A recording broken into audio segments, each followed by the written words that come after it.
Akala siguro ng Diablo mauutakan na tayo, no? Kasi talagang galit na galit si Satanas sa pag-expose natin, ano, sa kanya sa pamagitan nitong topic natin na spiritual warfare and deliverance. Maselang na topic po ito. At mga nagtuturo dito, yun lang talagang nakaka-experience ng spiritual warfare and deliverance ng kapangyarihan ng Diyos, how He delivered His people from demonic oppression, demonic possession, at demonic attacks, different demonic attacks. So yan po ating pag-aaralan ngayong gabi, 5 levels of demonic attacks. Ito po ay part 4, ano? Part 4 po ito. Meron pong under spiritual warfare deliverance na pag-aaral, meron pong 5 levels of demonic attacks, no?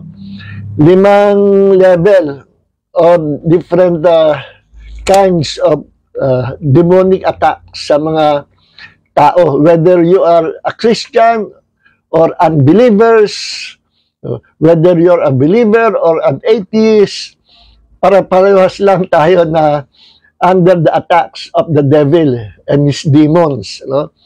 Bakit? Kasi galit si Satanas sa simulit-simula pa sa ating mga creation ng Diyos, because man was created in the image and likeness of God.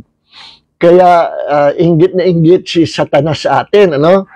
We were created in His image and likeness. Tandaan nyo, yan yung desire ni Satanas nung siya ay archangel pa ng Panginoon, or nung siya ay isang cherub na very close sa trono ng Ama noong unang panahon.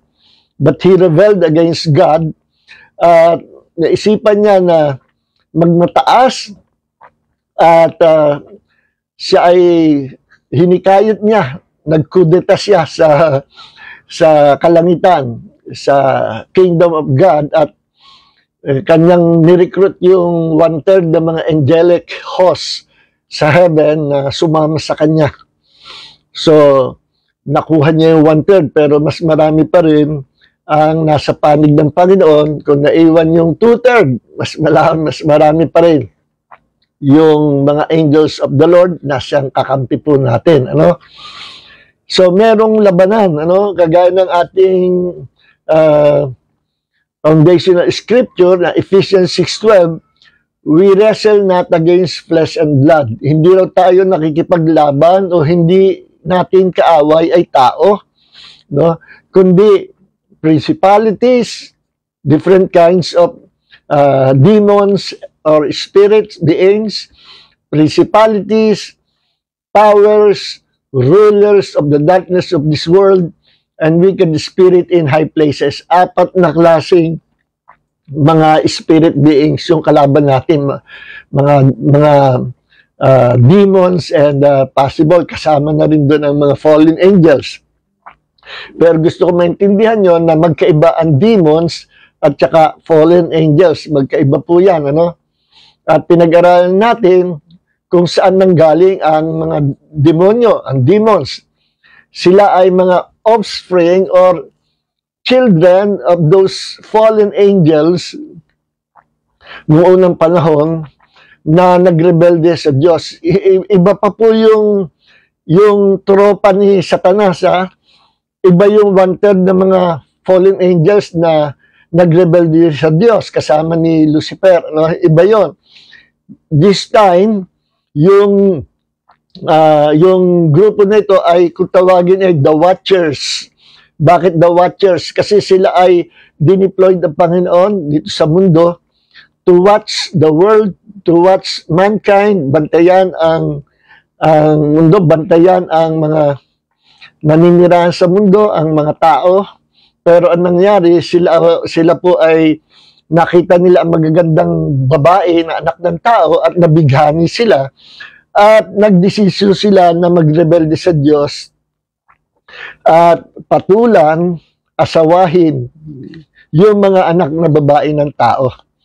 At ang kanilang katawan kinonvert nila na gaya ng katawan ng tao upang magkaroon sila ng pakikiapid, no? at maanakan nila yung mga kababaihan. At itong mga kababaihan ito, nagsisama rin ito sa mga fallen angels kasi mga gwapo yung mga fallen angels, perfect in beauty yan eh. Kaya nangyari, after they committed sin, ay ang naging bunga ng kanilang immorality o pakikapid ay nagbuntis at nanganak yung mga kababaihan ng hybrid creatures. At sinasabi sa Genesis chapter 6 verse 4, 5 and 6 na itong mga fallen angels nito ay at saka ang mga anak na babae ng tao after na nagtalig sila ay nagbuntis at ang ipinanganak ay mga hybrid creatures, no? At kung tawagin mga Nephilim o mga giants, no? Mga giants, mga higante, no? Kasi ang mga angels ay malalaki ang height talaga nila, yung mga giants din, mga angels, yung talaga natural na height nila, no? There are many kinds of angels, no? Iba-iba. Okay. Now, lahat yung detailed na pangyayari yan ay nandoon sa Book of Enoch po, no? Kung tawagin yung 200 na rebuilding mga anghel ay the watchers, no? So, immediately after they committed sin, sila ay tinanikalaan ng Diyos, ikinulong sa kalaliman, sa underworld, sa kalaliman ng mundo, na kung tawagin ay kulungan ng mga fallen angels na kung tawagin ay Tartarus, no? Samantalang yung mga grupo naman na unang nagrebelde, na grupo ni Satanas at ng mga one-third na angelic beings na nagrebelde at humiwalay sa Diyos, yung mga yun po ay hanggang ngayon nakakalaya, no? Nakakalaya sila. At ang hihintayin nila ay Judgment Day, the great white throne judgment. And they will be thrown into the lake of fire forever. Yan ang judgment ng Diyos kay Satanas at sa mga fallen angels. Ito namang nakakulong sa underworld, ito yung 200 na mga watchers at 200 na mga second batch ng rebellion ng mga fallen angels. Nandun pa sila. Pero sa end times, no, makakawala po yan, pakakawala ng Panginoon yan. At magkakaroon ng ending ang istorya natin dito sa mundo. At ang Panginoon, lilikha ng new heavens and new earth, at doon tayo titira sa new earth na lilikhain ng Panginoon. And we will be with God forever. Kasama natin si Jesus, God the Father, and the Holy Spirit, at lahat ng mga banal sama-sama sa new heavens and new earth with our new glorified body na hindi natatanda, hindi na magkakasakit, hindi na manghihina, hindi na mamamatay na katawan. Kundi ito ay glorified bodies na designed to live forever sa buong eternity. Okay. So, balik tayo dito sa ating topic na 5 levels of demonic attacks. So, man is composed of 3 elements, no? Or 3 dimensions. Ano yun? Spirit, soul, and body. Okay. Actually, para malinaw, I am a spirit being. No? Ang mga angels, spirit beings din. Ang mga demons, spirit beings. Ang Lord, ang Panginoon, ay spirit din. No? Ang pagkakaiba natin sa kanila, tayo as spirit being, meron tayong flesh and blood body. Ang mga angels, meron silang katawan, pero kung tawagin ko yan, spirit body. Hindi flesh and blood, hindi kagang katawan natin. Pero may forma sila. No? Meron silang katawan spiritual. No? Yung kalagayan nila. Ito namang mga demon spirits, sila yung mga anak ng mga fallen angels na naging mga titans noong unang panahon, naging mga heroes, of war, meron sa kanila na kagaya siya sabi naman, si Hercules daw, giant daw yan eh. No? At yung iba pang mga gods and goddesses sa mythology ng mga Greeks, yan po ay ang paniniwala nila, totoo yan eh. Nabanggit ko na yan ng mga nakaraang pag-usap natin, sa kanila hindi mythology yung mga karakter, ano? Ngayon, yung sila Zeus, sila Mercury, sila yung mga gods and goddesses, pinag-aralan natin sa subject na English o sa literature ng high school, ano? Sa kanila hindi myth yun, hindi mythology.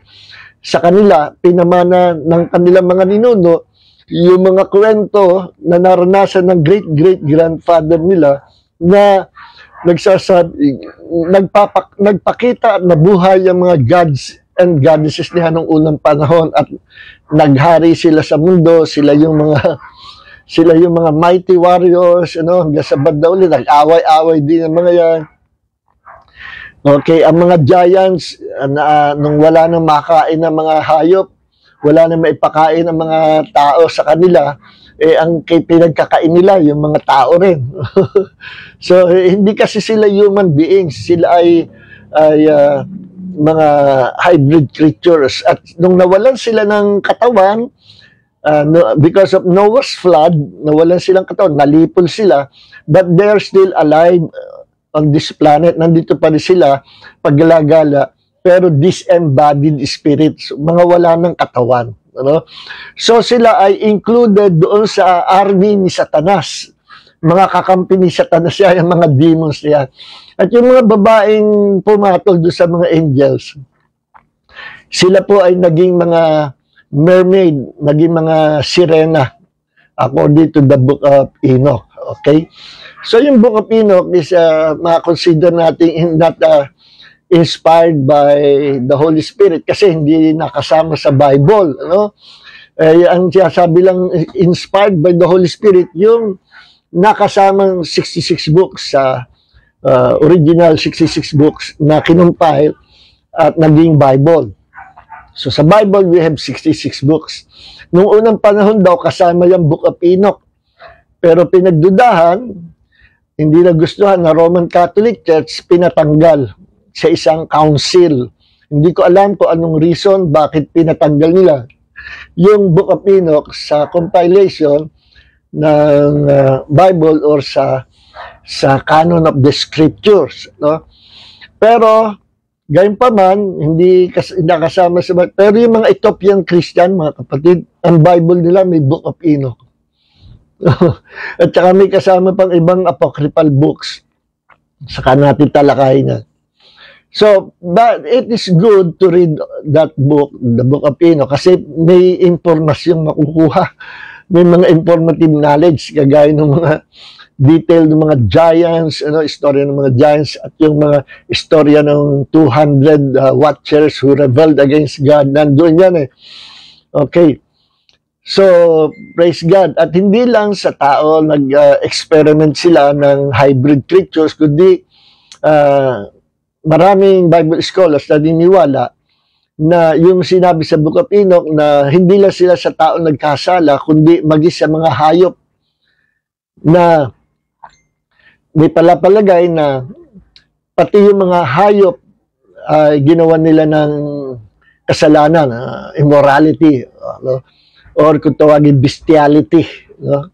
Ni-rape nila yung mga animals, at yung mga naging offspring or anak nila, anak ng mga fallen angels doon sa mga animals ay hybrid din, giants din, pero they were half human, half animals. Kaya nung unang panahon, may mga gods and goddesses na half human, half animals eh. Eh dito na lang sa Pilipinas, di ba, meron tayo ditong karakter na malaki, giants din, na malaking creature na kung tawagin tikbalang, half human, half horse. Meron naman kapre. At sa Bible, may Diyos-Diyosa na si Dagon, half fish and half human.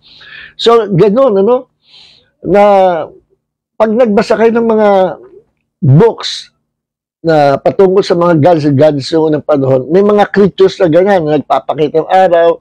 At maging doon sa mga sculptures ng mga Egyptian, may mga inukit sila, yung kung tawagin relief sculpture sa mga walls, na may mga creatures doon na mga giants na ang katay-tao, ang mukha ay mahaba, parang buaya, parang aso.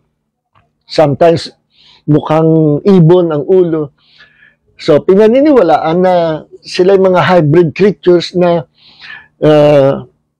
nalikha sa pamagitan ng kasalanan nitong mga fallen angels ito, itong mga 200 watchers na ito, tawagin, mga fallen angels.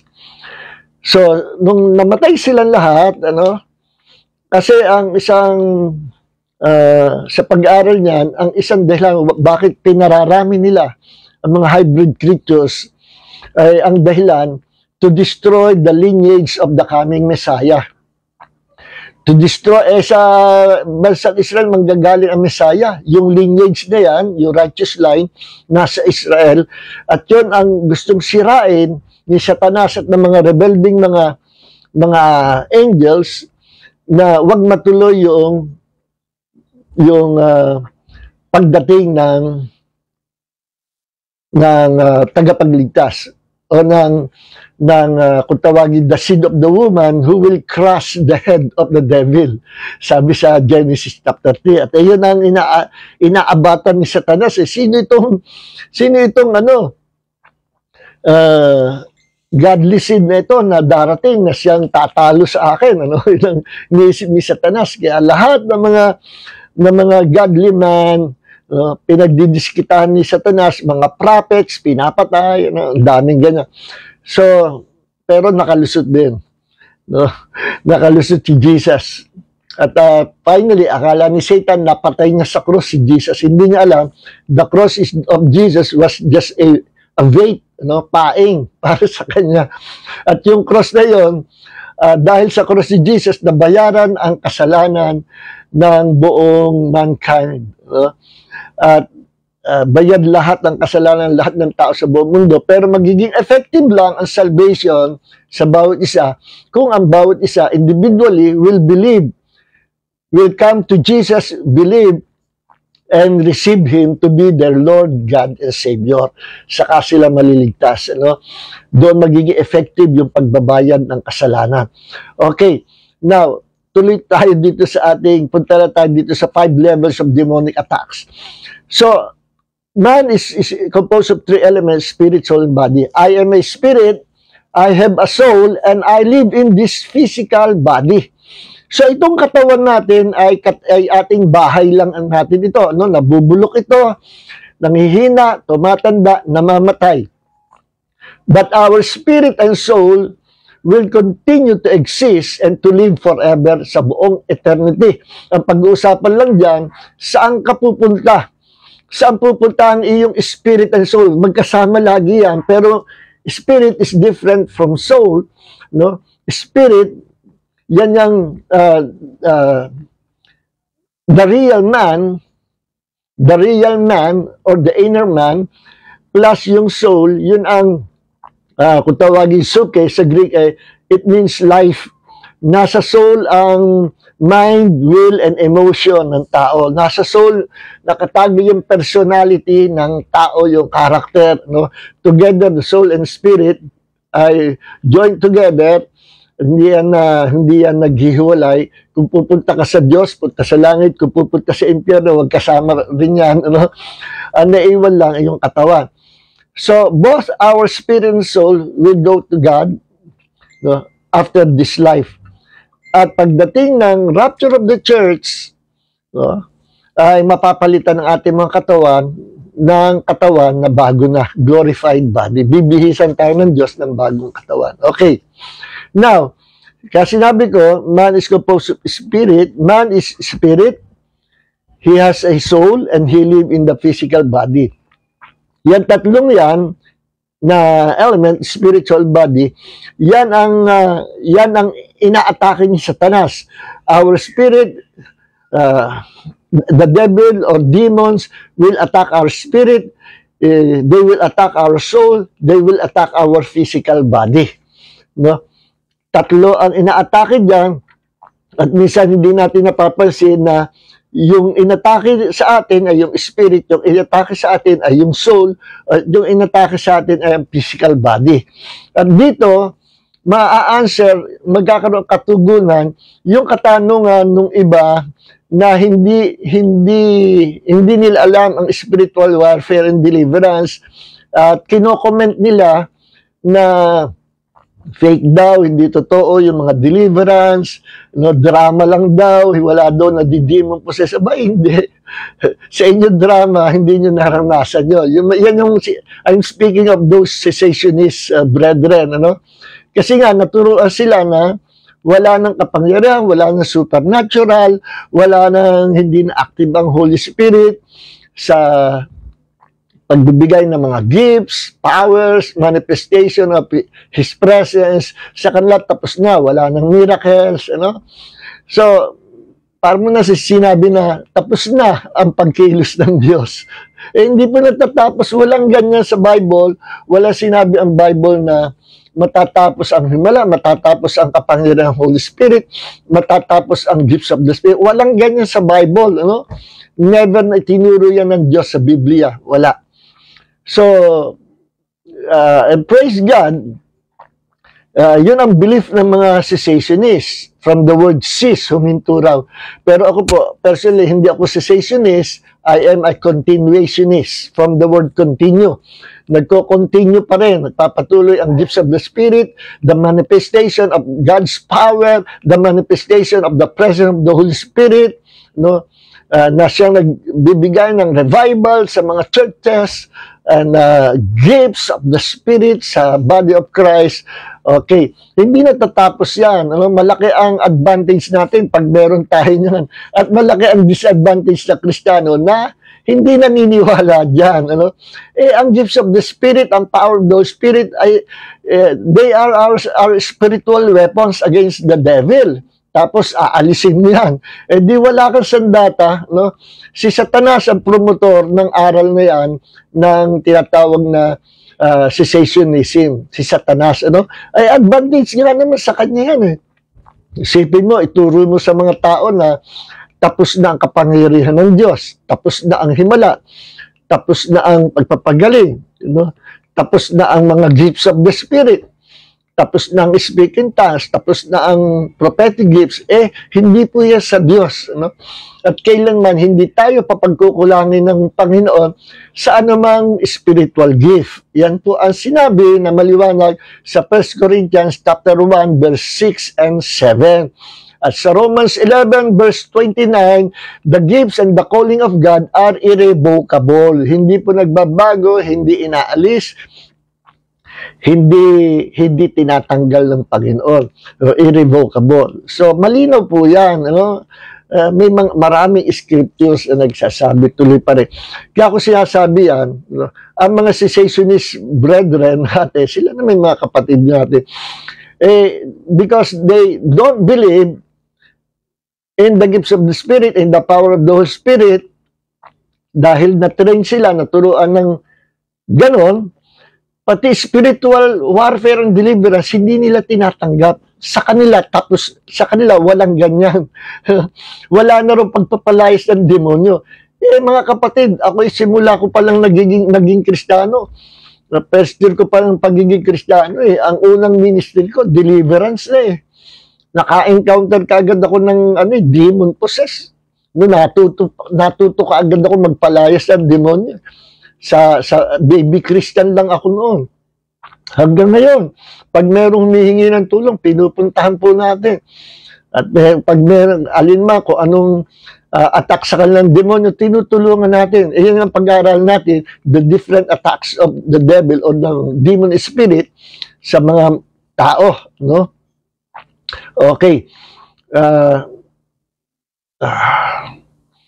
So, the devil and his demons will attack our spirit, our soul, and our body. Pinakita ko po yan noong Tuesday. No? Si Jesus, itinent ni Satanas 3 times. Yung temptation na yun, matatagpuan niya sa Matthew chapter 4, verse 1 hanggang 11, ano, nung si Jesus ay tinukso, gawin mo itong bato maging tinapay. Sinagot ni Jesus ng salita ng Diyos, ni-rebuke niya sa Satanas. Ano? Hindi niya sinunod. Ano? Bigla susundin si Satanas. Yun ay umaapil sa flesh, no? Sa body, sa katawan. Kasi 40 days, 40 nights, gutom na si Jesus. Ano? Totoong naging tao siya, although he is God. Tinesting at tinempt yung kanyang appetite. Ano? Hindi siya gumawa ng miracle sa bato at ginawang tinapay para makakain siya. Hindi. Nirebuke na si Satanas at ang ginamit niya ay Word of God. Nasusulat, hindi lang sa tinapay na bubuhayin tao, kundi sa bawat salita ng Diyos. Lumalabas sa bibig ng Ama. Ano po yan? Word of God sa Old Testament. So, yung pinalabel Jesus. So, tinempt ang kanyang physical body, kanyang flesh. At pangalawa, tinempt ang kanyang soul na pinalulundag siya sa mataas na templo. Sige, mag-suicide ka at hindi ka mamamatay. Ano? Yun yung atake sa soul. Ano? Pinagdidesisyon si Jesus na gawin yun, testingin, lumundag ka, at sabi sa Bible, hindi ka mapapaano, o sabi sa Word of God, hindi ka alalayan ka naman. Tinempt ang kanyang soul, no? Kung nandiyan sa soul ang soul ang decision maker pero hindi siya nagdesisyon na lulundag, at kanyang kinontra sa Satanas ng salita ng Diyos. Ang pinakahuli temptation, pinakita kagandahan ng sanlibutan, sabi ni Satanas, lahat niya ibibigay ko sa iyo, sumamba ka lang sa akin. So ang inatake sa kanya ni Satanas ay ang kanyang spirit, because our spirit was created by God, ang purpose is to worship God. So, na-under attack yung kanyang spirit pero hindi bumigay si Jesus. At sinagot niya ito ng salita ng Diyos. Nasusulat. No? Sa Panginoon Diyos ka lang dapat sumamba. Yan, makikita po natin istorya sa Matthew chapter 4, verse 1 hanggang 11. Ni-review lang natin. So, even Jesus, no, passed the test. Yung test niyan ay yung pagsubok or attack sa kanyang spirit, soul, and body. At maging si Adam and Eve, hindi ko na lang po babasahin verse, yun ang attack kay Adam and Eve, kay Eve pala, no? Si Eve ang natukso no? Nandun nga sa Genesis chapter 3. Inatake ang kanyang spirit, ang kanyang soul, ang kanyang physical body. Okay, kaya ako nililinaw yan na ang attack ng mga demonyo at ni Satanas ay sa spirit, soul, and body, para maging malinaw, ano? Dito matutugon yung katanungan na meron bang mga Kristiyano na napoposes ng demonyo? Bakit daw sa deliverance ministry, sabi ng mga cessationists, ay meron mga Kristiyano na may demonyo na pinalalabas? No? Minsan nga, pastor pa, may demonyo na. Ako man meron din may mga na-delivered na ganyan, na-encounter ako. Mga leaders ng church, no? Young people, leader ng youth ministry, no? May demons, demon of lust. Nako, naka-encounter po tayo na. Ngayon, ang tanong, ba't gano'n? Ba't may kinakasaw na demonyo sa mga Kristiyano? Ang mga Kristiyano ay pinananahanan ng Holy Spirit, therefore, hindi pwedeng mapossess ng demonyo. Yan ang sabi sa traditional na aral, ano? Totoo nga naman. Ang mga Kristiyano, totoo talaga, we cannot be demon-possessed. Pag sinabing possess, means pag-aari ng demonyo. Why? Kasi we are already possessed by the Holy Spirit, possessed by God Almighty. Meaning, we are God's property, we are God's possession. Mga tunay na Kristiyano. Tayo ay pag-aari ng Diyos kasi binili tayo ng banal na dugo ng Panginoong Hesus. No, sa kamay ng diablo, sa kamay ng kasalanan, sa kamay ng impyerno, sa kamay ng kamatayan, binili tayo ng dugo ni Jesus. At nandun niya sa Acts chapter 20 verse 28 na sinabi doon na tayo na bahagi ng katawan ni Kristo, the church of the Lord Jesus Christ. Church is people, composed of people tayo, hindi yung building. We are the church of the Lord, kung tawagin the body of Christ. We became part of Christ because we are now the body of Christ. Tayo mga manampalataya. At ang body of Christ daw, the church, was purchased or bought with a price. Binili ng Panginoong Hesus o binili ng Diyos sa pamagitan ng kanyang sariling dugo. Ang pinambayad ay dugo ng Diyos. Kailan nagkaroon ng dugo ang Diyos? God is Spirit. Di ba? Simple ang sagot diyan. Yung tinutukoy na Diyos doon, binili ng dugo ng Diyos, si Jesus. He is God and God forever. At when He became a man, when He became a human being, meron siyang flesh and blood body na siyang pinambayad niya yung kanyang dugo doon sa krus para sa kasalanan ng mundo. At ang maliligtas lang ay yung lalapit kay Jesus, those who will come to Jesus and those who will believe and accept Jesus to be their Lord, God, and Savior. Yun lang maliligtas. No? Sabi naman ng mga Calvinist, kung binayaran ng dugo ni Jesus lahat ng tao sa buong mundo, but hindi lahat ay ligtas. Kasi nga, salvation is conditional. But conditional. Ang kondisyon ng Diyos, you must come to Jesus. You must believe in the Lord Jesus Christ and you will be saved. Yung believe niya yan, may kasamang paglapit, may kasamang pagtalikod sa dating buhay makasalanan. May kasamang repentance yan. Yun yung salitang believe, paglapit mo sa Panginoong Hesus, na isusuko mo ang buhay mo kasi nanampalataya ka at iiwan mo yung dating buhay makasalanan dahil pinagsisihan mo na yun. Therefore, ikaw ang tao na binayaran ng Diyos ang iyong buhay 2,000 years ago and you will be saved. Because lumapit ka kay Jesus, tinanggap mo siya to become your Lord God and Savior. Okay. Now, linawin natin ito. No? Ano yung 5 levels or different kinds of attacks ng mga demonyo? Ginamit ko yung salitang level kasi parang ano yan yung level. No? Na pag umubra yung isang attack, demonic attack, sa first level, sasampa pa siya sa second level, then third level, fourth level. Ano? Ganun po yan. Ang isang example dyan, yung tinatawag na demon possession. Kaya ako sinabi, walang Kristiyano na nadi-demon possess. Ano yung nakikita sa ministry and deliverance na kinakas out, maging sa mga pastor na may demonyo pala, sa mga matatagal ng, maging sa mga mangaral, nakakas out yung demonyo. But may mga demons. Hindi po sila possessed by demons. No? Lilinawin po natin, hindi possessed ng demons. Pero meron silang, nagkaroon sila ng demons sa isang bahagi ng kanilang pagkatao. But they are not demon possessed. Okay? Bakit? Nung lumayas yung demonyo, umaalis yung demonyo, saan nandun yung demonyo? No? Hindi po na-possess yung pagkatao nila na loob. No? Yung mismong pagkatao. Ano yung pinakapagkatao nila? The inner man of the heart. The spirit man. Kasi pag nakapasok ang demonyo doon sa spirit man, black out yung tao. Hindi niya alam ang nangyayari at na-possess ang kanyang spirit. No? At na-control. Doon nagtatago yung mga demons doon sa kanyang human spirit. Ang tawag doon ay demonic possession or demon possession. Hindi ganon ang mga Kristiyano, hindi makakaranas gano'n. Kasi in our spirit, nandoon naninirahan ang ating banal na espiritu. We are the temple or the dwelling place of the Holy Spirit. At nagsisimula siyang tumira doon sa kaloob-looban natin in our human spirit. No? The Holy Spirit is dwelling in our human spirit. Okay? Now, nandoon siya.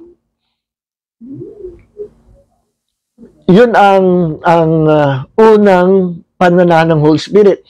At desire ng Diyos sa atin ang to be filled with His presence. At sinabi yan sa Ephesians chapter 5 verse 18, huwag kayong magsisipaglasing o mapupuno ng alak na pinagmumulan ng kaguluhan. Kundi bagkos mapuspos kayo, mapuno kayo ng banal na Espiritu. Be filled with the Holy Spirit. At sa original na Greek language, yung Ephesians 5:18 means to be filled with the Holy Spirit every day. Because the infilling of the Holy Spirit must be an everyday or daily experience. Hindi one-time experience. No? Bakit tayo ina-advise ng Diyos to be filled with the Holy Spirit? No? Pakanasain natin mapuspos tayo. No? Pero nasa sayo yan. Kasi may God's part, may man's part. God is willing.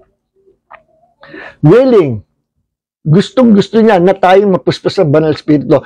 Pero meron tayong free will na dapat meron tayong sariling kalooban o pagpili. We must earnestly desire to be filled with His presence every day. No? Paano mapupus? Just linger. Stay. Continue to stay in the presence of God. Prayer, Word of God. Immerse yourself in the presence of God and in the Word of God. And you will be filled with the Holy Spirit. Plus, the more you obey the Word of God, the more you obey the Word of God, the more you will be filled with the Holy Spirit. Hanggang sa bandang huli, you are totally consumed and under the control of the Holy Spirit. Kasi pag sinabing you are filled with the Holy Spirit, that means you are under the control of the Holy Spirit. Spirit-filled life means Spirit-controlled life. Kaya yung Kristiyano na madaling sumunod sa Panginoon, nagpo-flow siya sa move ng Holy Spirit under the leading guidance of the Holy Spirit. Ang bilis niyang sumunod, dala-dalaan siya ng Holy Spirit. Yun yung ang buhay niya nakasuko sa Panginoon because they are so filled with the Holy Spirit and they are under the control of the Holy Spirit.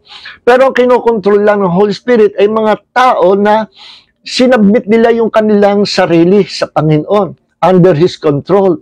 Kasi ang Holy Spirit, hindi yan namimilit. Hindi siya namimilit. No? Kailangan, we must desire to be filled and to be controlled by the Holy Spirit. Kaya ang gusto ng Panginoon, hindi lang ang residensya niya yung ating human spirit, kundi masakop niya yung ating soul. Hanggang sa tayo mag-overflow, even our physical body, mag-overflow ang presence of God, ang anointing of God, ang glory of God, at malukuban tayo ng Panginoon. Pag ikay nalukuban ng presence of God, you are covered by the power of God, you are clothed with the armor of God, and you are completely under the covering of God's protection. Because you have the armor of God covering you, and that armor is the presence of God, the glory of God. Nag-o-overflow sa iyo. And no way na ikaw ay mapapasok ng mga demonyo. No way na ikaw ay maatake ng mga demonyo na ganun-ganun lang. No. Takot sila sa iyo because you are like a bright cloud. Your body will become like your body is like a bright light, maliwanag pa sikat ng araw, na nakakasilo sa mga demonyo. Takot sila, malayo ka pa lang, dumarating ka pa lang, nag-aalisan na sila. Because you are overflow, totally consumed by the presence of God, and you are clothed with the glory of God na nagliliwanag sa iyo. Amen. Tandaan niyo yung nangyari kay Paul? No, dinidiit sa kanyang katawan, mga apron, panyo, dinadala sa mga demon possessed, nag-aalis sa mga demonyo, yung mga may sakit gumagaling. Si Peter naman, dumaan lang, yung shadow niya, na sagi yung mga may sakit sa karsada, nagsigaling. Na-experience sila kasi may overflow sila of God's presence. So, hindi lahat ng Kristiyano nakaka-experience ng ganyan. No? Para bang ganito, pwedeng ang baso nito, mug nito, may lamang kape, pero hanggang dito lang. No? Pwedeng lagyan ng padamin pa hanggang dito, half. Or pwedeng 2/3. Pero ibang usapan, kapag hanggang doon sa bibig ng mug, nag-uumapaw yung kape. Ano? At kapag binusa mo pa, pinuno mo pa, maaapaw na. No? Aapaw na sa labas yung kape. So may Kristiyano na umaapaw na sa labas. Meron namang Kristiyano na hanggang doon.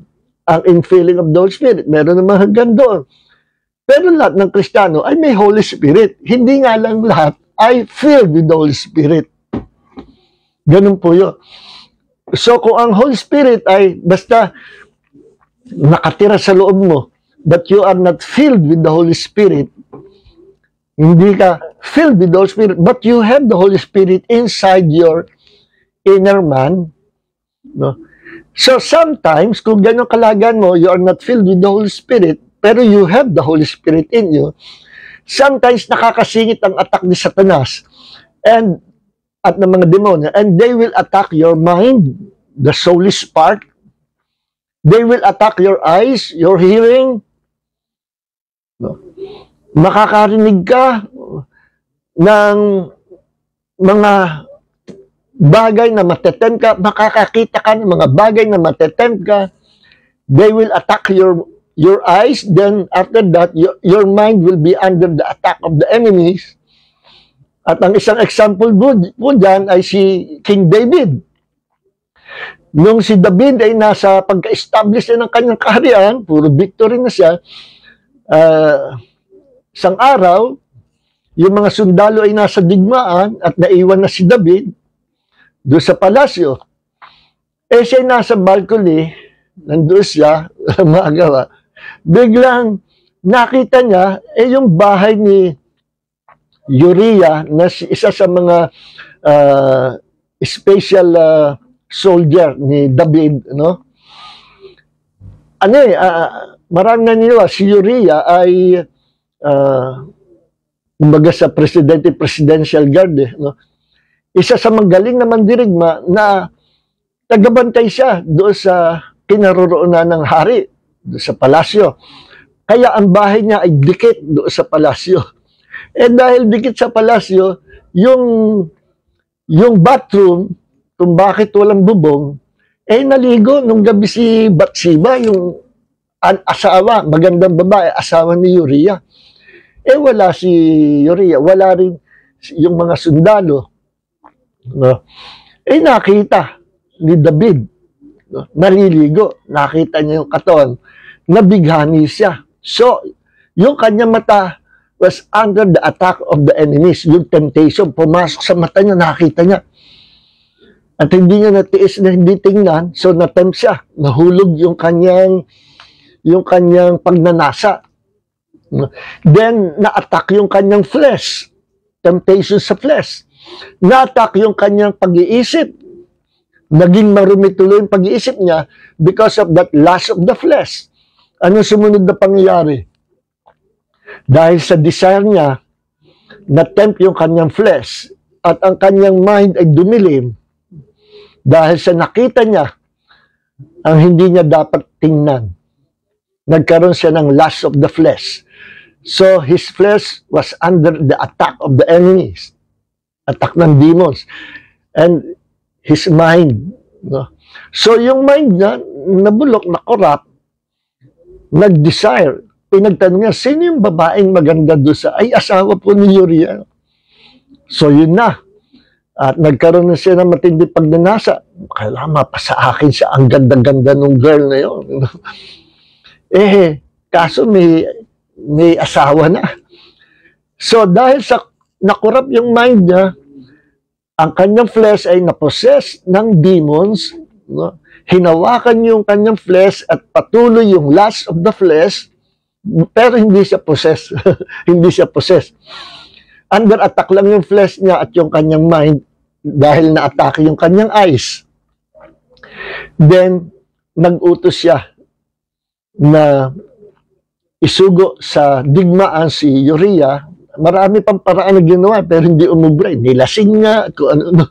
Pero faithful pa rin sa kanya si Uriah. Kaya ang ginawa na final. Plan C.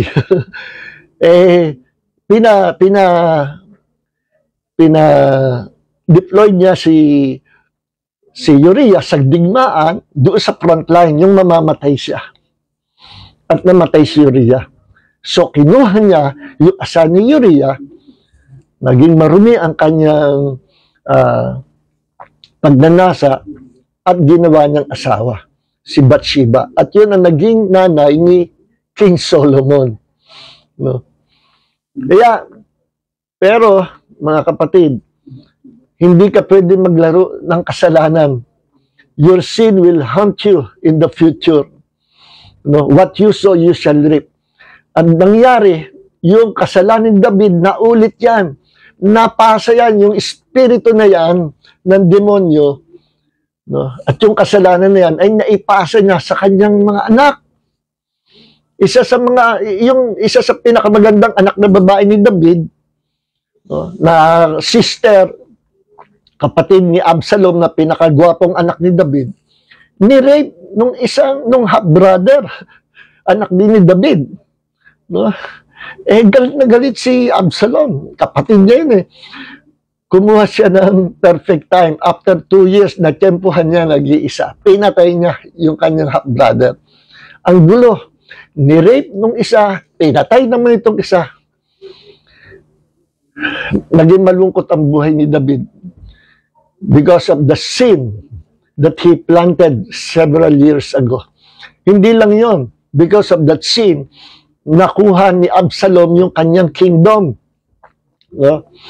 Nagrebelde si Absalom.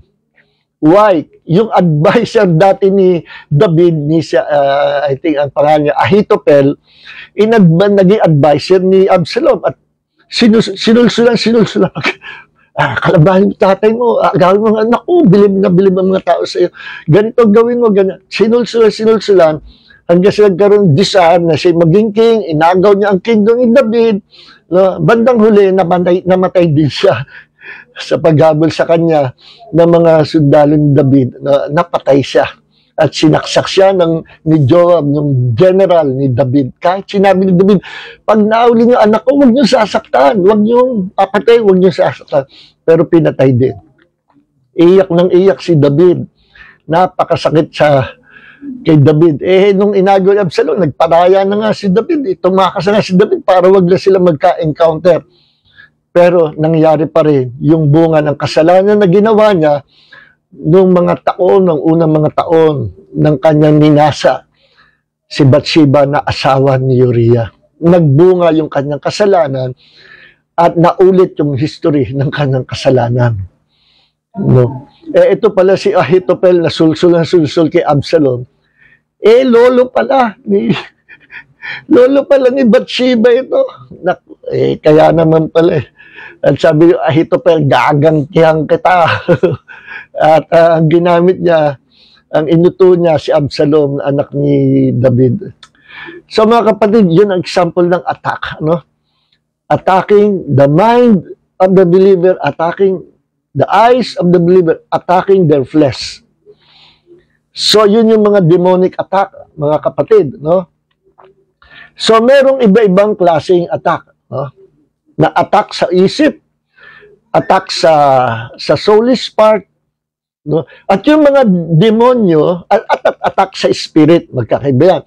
Pag attack sa spirit, ang nakaka-experience lang attack sa spirit, yung mga hindi mananampalataya, walang Holy Spirit. At kung tawagin yan ay demonic possession, sila lang ang napupossess ng demonyo.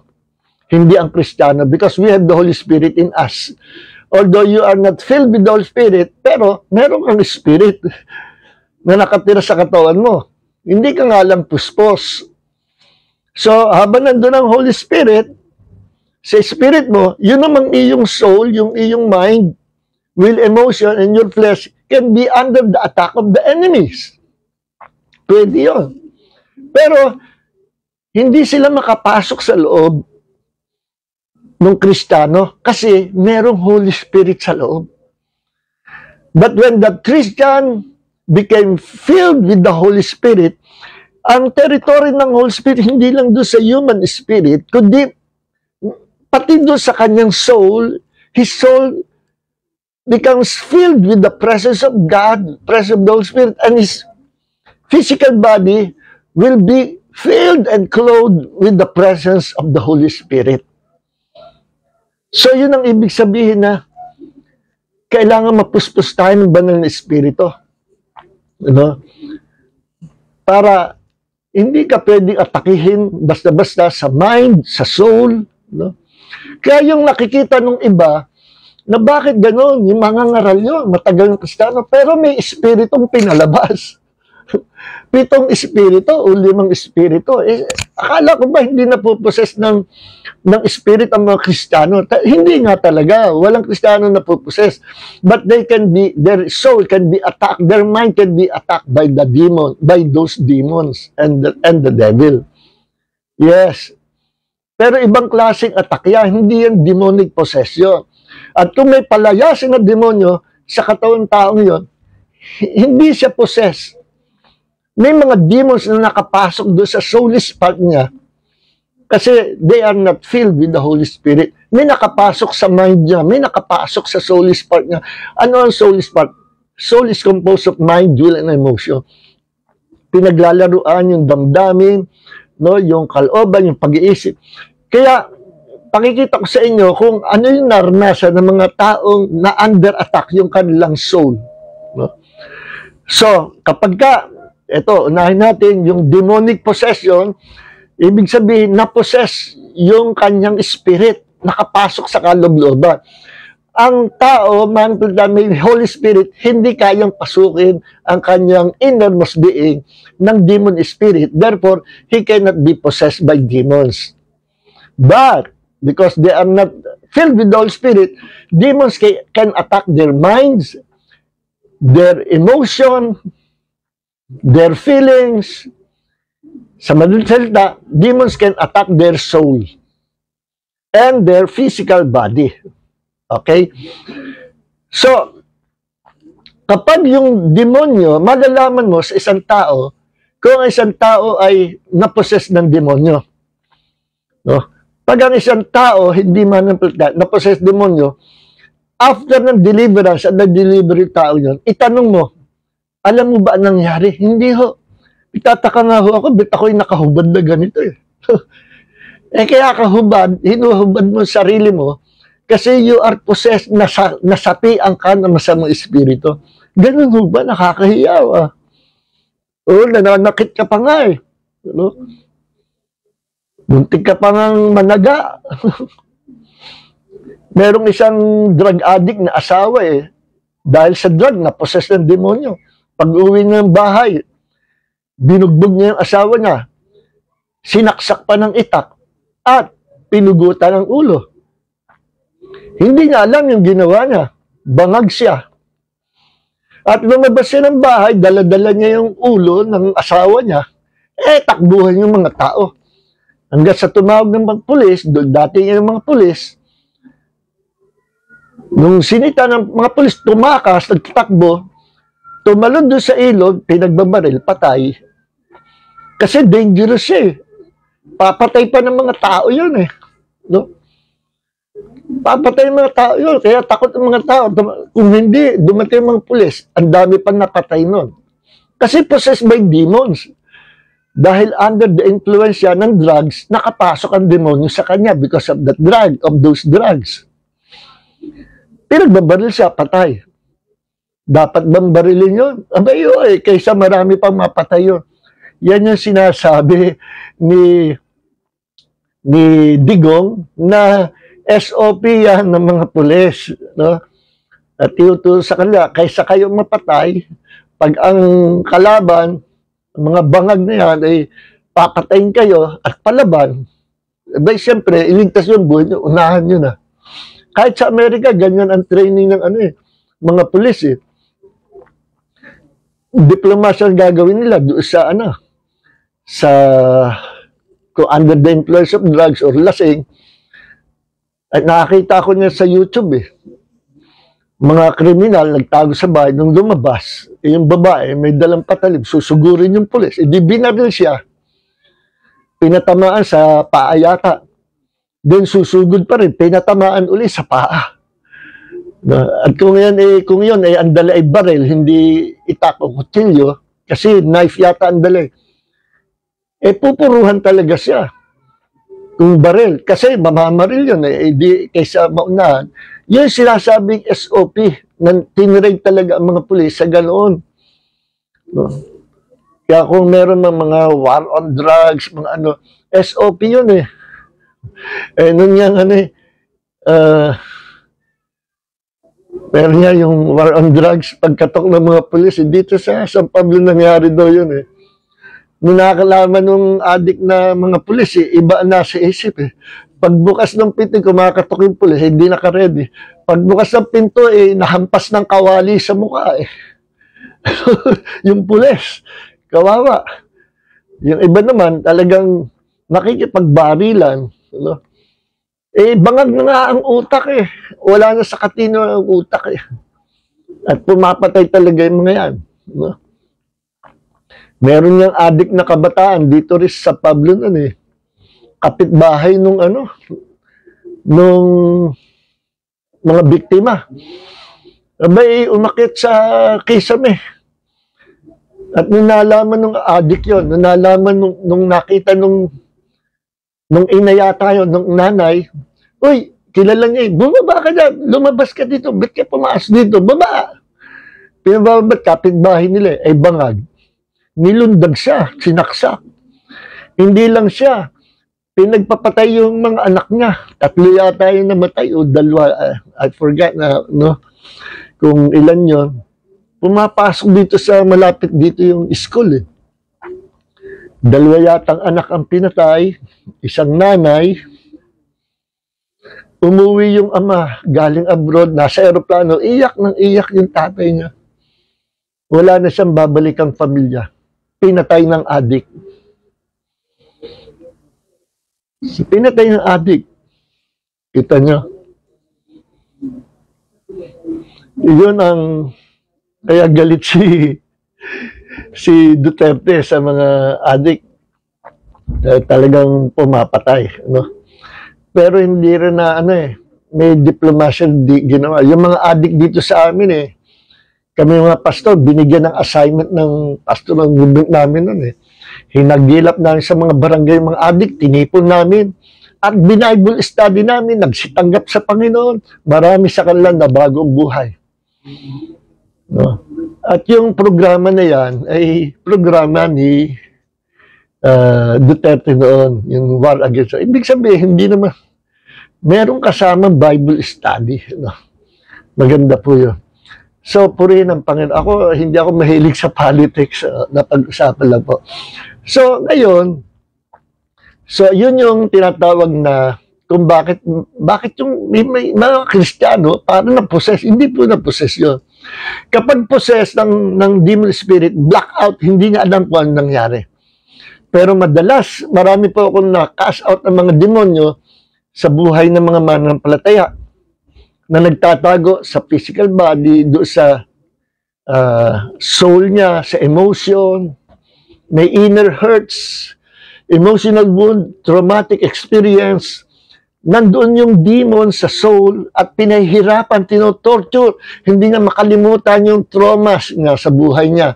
Tinotorture na at dahil doon hindi siya makapagpatuloy ng magandang buhay, malungkot na ang buhay niya. No?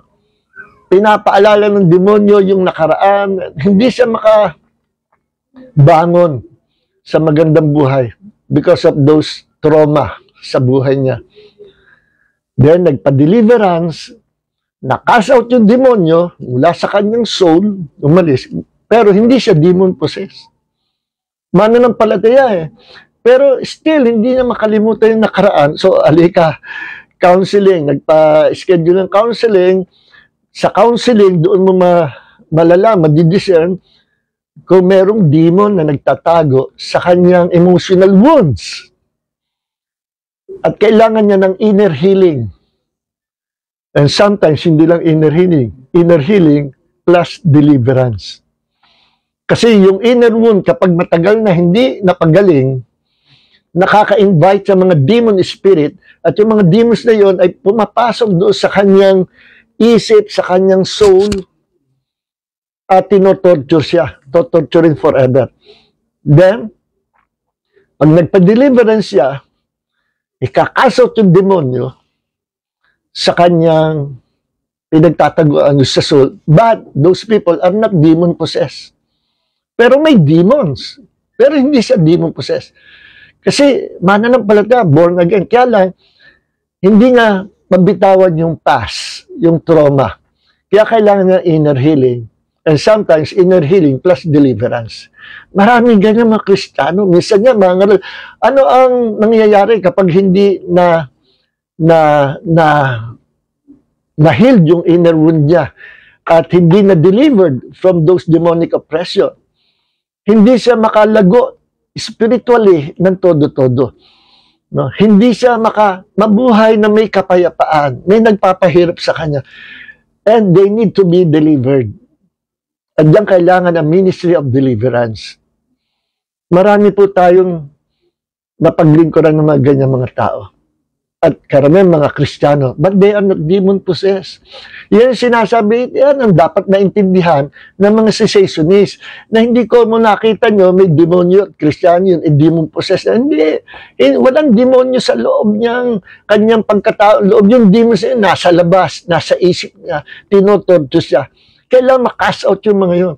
At ang difference ng demon-possessed at hindi demon-possessed, pero akala mo may demonyo sa loob ng katawan. Ang difference ito, pag ang isang mananampalataya, merong pinaalis, tinanggal ng mga demonyo, no? Sa kanyang isip, sa kanyang soulish part, pero hindi siya demon-possessed. Lahat na nangyayaring dramatic na experiences sa pagpapalas ng demonyo, aware siya. Narinig niya ang tinig ko, sometimes nakikita niya in the realm of the spirit yung nangyayari, nanonood siya, nakikita niya yung mga demons na yung labanan in the realm of the spirit, yung mga demons nagpapahirap sa kanya. Then, bandang huli, finally, madi-deliver siya. Tanungin mo yung mga yon. Tanda mo nangyari. Opo. Narinig mo yung sinasabi ko. Salita ko, kinako sa, yes, Pastor. Nakikita ko nga rin yung ano yun. Nawi-witnessan ko po yung labanan. So, that means hindi siya demon-possessed. No? Demon-oppressed po siya. Ang tawag doon, demon oppression. Hindi demon-possession. Ino-oppress, pinahihirapan ang kanyang pagkataong, ang kanyang soulish part, ang kanyang mind, will, and emotion, pinahihirapan ng demonyo. Kinakargahan ng mga nakaraan na problema na dahil doon, malungkot ang buhay niya at hindi siya totally lumagulago. Hindi siya maging happy. Pero siya'y Kristiyano. No? And after ng deliverance, ang bilis ng paglago at nagiging masaya ang buhay ng tao. So, hindi po yung demon possession, ulitin ko, that is demonic oppression. Pag sinabi oppression, pwedeng pahirapan ang soulish part mo, pwedeng i-oppress ang katawan mo, lagyan ng sakit. Maraming klase sakit. May sakit sa physical body, may sakit sa soul, meron ding sakit sa spirit. Pag ang isang tao may sakit ang kanyang spirit, ang tawag doon ay, ibig sabihin, meron siyang sin na hindi na i-confess sa Panginoon. And he is sick spiritually. Madaling malaman na ba yung buhay, bumabalik sa dating buhay na pinanggalingan niya. He is spiritual sick. At nag-iiba ang ano niya, ugali niya, bumabalik sa dati. He is spiritual sick. Spiritual sick. Pag naman may sick, may sakit yung kanyang soul, ang kanyang emotion ay wounded, she is emotionally hurt. Excuse me po, ano? She is emotionally hurt, may bandage siya sa kanyang sarili, at yung mga demons yung pinaglalaro ang kanyang emotion, ang kanyang mind, meron siyang memory of the past na hindi niya matakasan. Yun po ay dinideliver yun, dinideliverance yun. At pag na-encounter yun, may demons na ma-encounter kapag dinideliverance. Minsan yan, nakakausap pa namin eh. Ano, ba't ka nandyan? Ano? Taas palalayasin namin. Pero hindi siya demon-possessed. She was demon-oppressed. Marami pong cases na ganyan. Kaya wag sasabihin na cessation is the possession. Hindi, demon oppression. Iba yung possess, iba yung oppression. So, wala na tayong time mga kapatid. pasadahan natin mabilis yung iba pa. Meron naman tinatawag na demon obsession. Ano yung demon obsession? Attack po yan sa mind. Ano ba, isang lalaki, obsessed doon sa kanyang kapitbahay na babae na may asawa naman. Obsessed na obsessed. Para siya manyakis na gagawin niya lahat, hindi niya maintindihan. Hanggang sa makaisip na hindi maganda, pasukin yung bahay, ni-rape yung kapitbahay, obsessed, nagsimula sa demonic obsession. Then, inatake ang kanyang flesh, nagkaroon siya ng lust of the flesh, pero nagsimula sa demonic obsession. Yung mind niya ay nag-iisip na masyadong obsessed sa babae yun, na ang tingin niya ay napakaganda. Hanggang sa pinasok ng bahay, ni-rape niya, sometimes may mga ganyang cases na pumapatay para mga tao. So, from demonic obsession, no, nakagawa siya ng kasalanan. So, atake ng demonyo, demonic obsession, obsessed na obsessed. Nasang-nasa siya. Yung demonic deception naman, na-deceive. No? Kagaya ni Eve, na-deceive ni Satanas. No? Deception. Merong mga Kristiyano na magaling mangaral. No? Sometimes yung mga prophet, magaling mag-prophesy. Pero sa isang area ng kanyang buhay, na-deceive siya. No? Usually, ang mga nadideceive, pag may problem yung heart, nakapasok sa heart, sa puso niya, yung hindi tama, na-contaminate ang heart niya ng karumihan na galing sa sanlibutan. So, pag na-contaminate ang puso natin ng karumihan sa sanlibutan, meaning ng mga kasalanan sa sanlibutan na na-contaminate ang puso mo, hindi mo kaagad na i-surrender sa Panginoon, hindi mo kaagad na i-repent.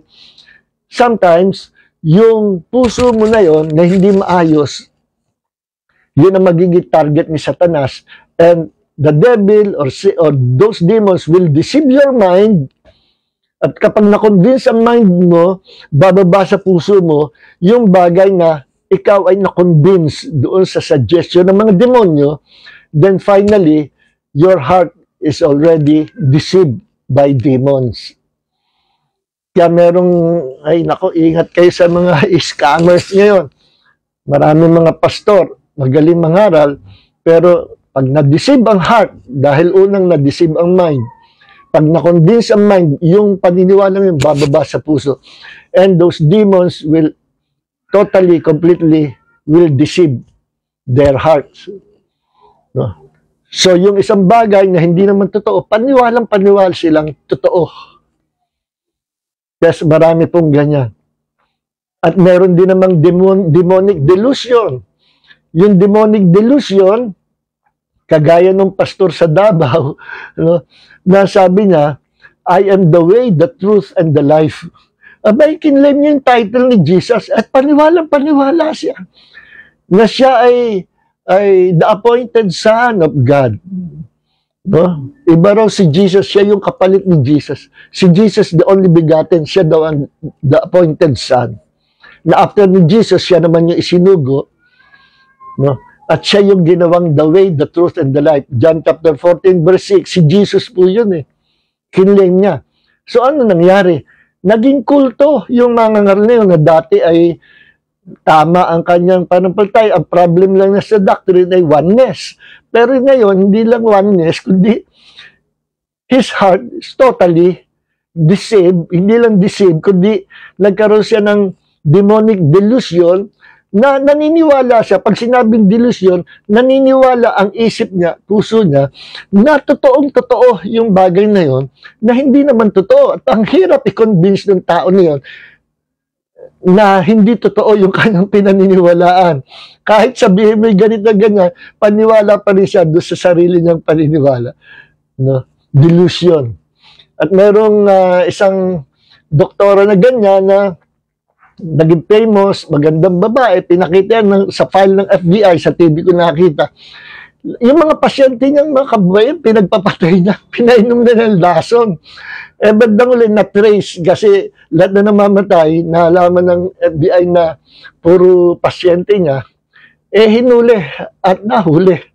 Yung pala, pinapainom ng lason. Ito ang gamot, inumin mo, gagaling ka. Yung pala yung lason. Nung tinanong siya, bakit mo pinatay ang imunin? Wala akong pinapatay. At nalaman na ang background ng babaeng ito, nung siya'y bata pa, siya'y laging binubugbog ng kanyang nanay at tatay. Hanggang sa naulila siya, nawala ang nanay at tatay niya, nag-iisa na siya, inampun siya ng isang mayaman, pinag-aral siya, at naging doktora siya. Magaling na doktor. Pero merong nag-trigger sa kanyang nakaraan na hindi niya makalimutan. At nagkaroon siya ng demonic delusion. Naniniwala siya doon sa kanyang ginagawa na hindi masama. So, magkakaiba po yan, demonic obsession, deception, delusion, oppression, possession. Madaling palayasin ang demonyo kung ito'y demonic possession. Pero medyo matagal kung ang attack ay sa pag-iisip. Demonic obsession, deception, or delusion. Kailangan kausapin yung pasyente at makonbinsya na mali. Kailangan na upuan niya, matagal po yan. Mas maganda pa nga palayasin yung demonic possession. Labas ka agad yung demon. So wala na po tayong time. Let's pray, mga kapatid. Let's pass this video and let's share this video. Heavenly Father, maraming po salamat sa Bible study nito. Amin pong hinilaan ng time nito to understand the giftings of the Spirit at matutunan namin ang spiritual warfare and deliverance. Pagpalain mo bawat isa sa amin, nakapakinig ng isilta. May the grace of Jesus and the love of the Father and the fellowship of the Holy Spirit be with you all in Jesus' name. And share this video, mga kapatid. God bless you all. Next week po ulit.